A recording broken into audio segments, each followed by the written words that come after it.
Hello, what's up mga idol? For today's video, narito tayo ngayon sa South Luzon Expressway, mga buddy ko, mga idol. Ayan, no? Napapansin niyo ba yung nasa medyo kalayuan sa unahan natin, mga idol? Malayo pa, pansin na pansin ko na napakaliwanag niya, mga idol. Akala ko nga may hinihila na nakaharap sa akin, eh. Yan siya ay nakabacklight kahit nasa expressway.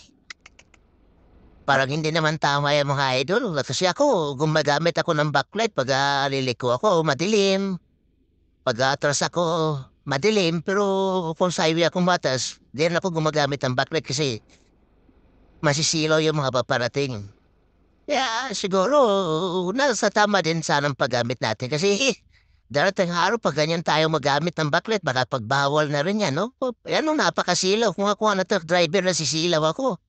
Ano pa kayo mga kotse, no? Ayan, no? Napakasilaw ng, backlight. Sus, Maria Josep.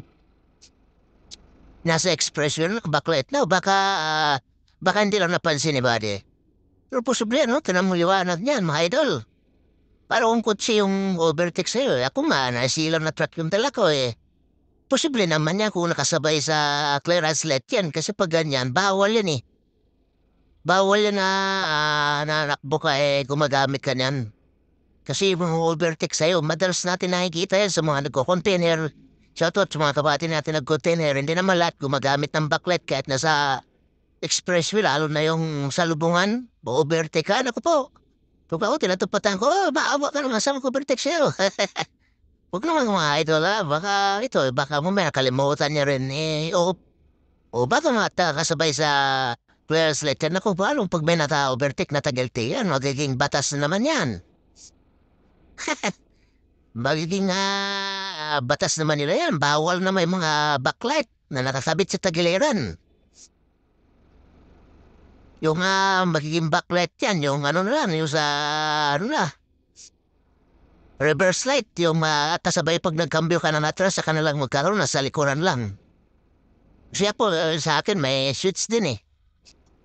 Hirap na sus, ano, kita yung mga body ko, napakasilaw, ano? Tapos, naku po, para ka nagkasulog, para may kasalubong ka na naka-high, nako naman. Isang ano to, isang kilalang tracking na nag-espal to. Yan. Idol,